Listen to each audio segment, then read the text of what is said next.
everyone, welcome back to my channel. We are enjoying a nice summer break from our homeschool, but I mentioned a few weeks ago, I believe it was when I was doing my summer homeschool plans video, that I could definitely do another read aloud video if you guys were interested, and a lot of you indicated that you would like to see what books we have read aloud in the past few months. So I have done a couple of read aloud books before, and I believe I stopped maybe at Christmas time. And so what I'm going to share with you today is everything we have read since that last video.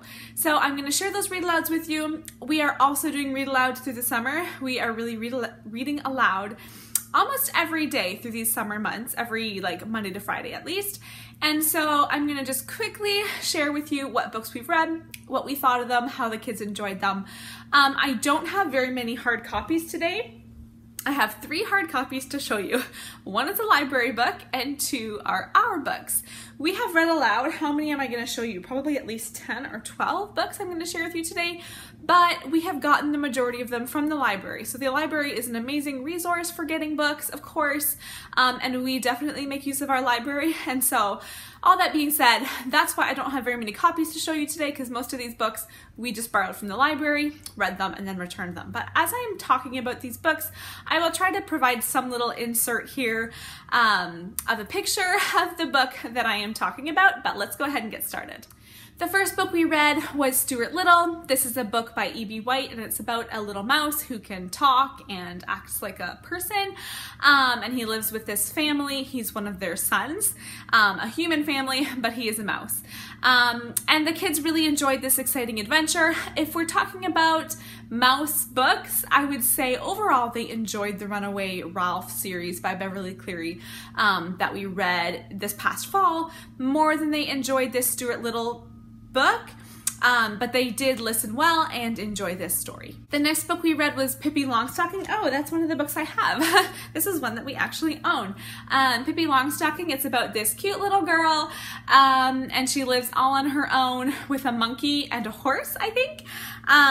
No mom and dad with her, and she lives next door to a family with 2 other little kids that she befriends, and it's just such a cute story. I remember this one from when I was young, reading this book, and then I think watching the movie as well, and just so many silly things happening. She's just a very silly little girl, so she does a lot of silly things, and there's just a lot of humor throughout this book, and my kids really enjoyed this and had a lot of laughs while I read this book. If you hear a lot of background noise, I'm sorry. There's a lot of construction going on our street, a lot, and so there's a lot of big heavy trucks out there doing work, and it is super loud. I closed all my windows, but you might still hear them because they are really loud. Then we read Robin Hood, and the kids kind of liked it. It was pretty good.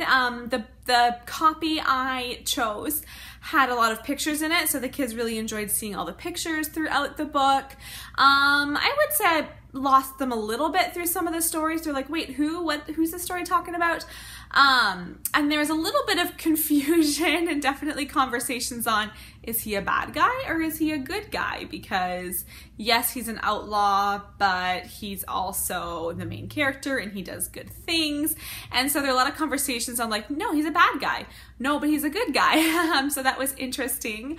But overall, a good story, definitely a good classic for them to hear. Then we started to get into the Chronicles of Narnia series. And so for our book club, we did like a monthly book club with our homeschool group. And so this particular month, what we were doing was Lion, the Witch, and the Wardrobe. And so I wasn't quite sure how the kids would take it, how much they would enjoy it. They really did enjoy this story. It is just quite the adventure, and the kids were definitely captivated by this book. And then after we finished reading it, they watched the movie, and I was a little bit curious how they would do with the movie. I wasn't sure if they would be scared because I knew that there were some scary parts, but because they had already read the book and they knew what was going to happen, they really handled it well, and they totally were fine during the movie. So that is the second book of the Lion, the Witch, and the Wardrobe series of, Lion, the Witch, and the Wardrobe is the second book of the Chronicles of Narnia series, but that's the book we started with.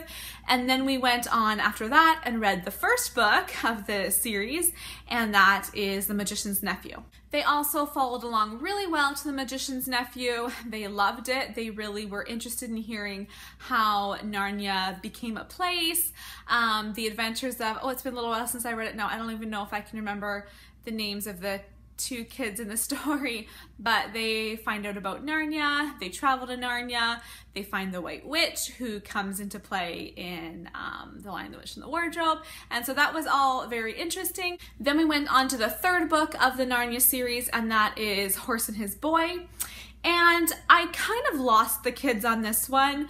Through all the Narnia books we have read thus far, I would definitely say my oldest, who is just about to turn 8, definitely followed along the most and was interested in these books the most. My younger ones kind of were there for parts of it, but then I would definitely lose them, and totally understandable for their age. But this book, I kind of lost them all in places.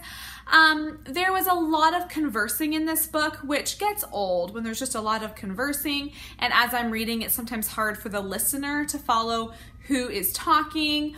And then, of course, because it's an old book, they talk in a lot of old ways, old English, and I just kind of lost their interest through it, but we plowed through and we finished, and then we took a little break from the Narnia series after that book. I had heard from a lot of you guys actually commenting on my videos that this book, My Father's Dragon, was a really good one. I heard about this one like from so many people. So many of you recommended this to me that this is one book I thought I'm gonna buy that on Amazon because it's not at our library. So I wanted to see what it was all about.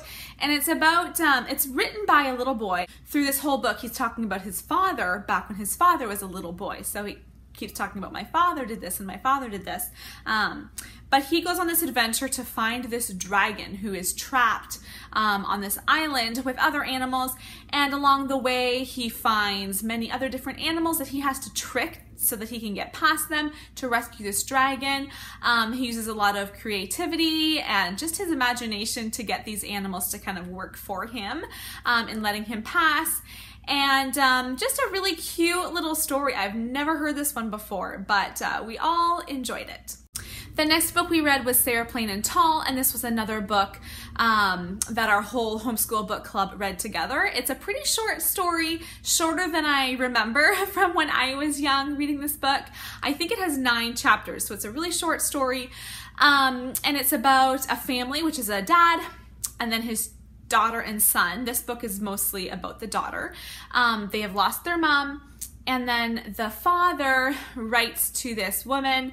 I think he puts an ad in the newspaper actually looking for a wife, and so this woman comes and visits. The kids end up falling in love with her, and just a really cute story. The kids actually watched the movie after as well, and then they really enjoyed that. It's so different watching like old movies because the movie was made, I don't know, probably 20 years ago, so not like forever ago, but it's still just such a different style of movie making.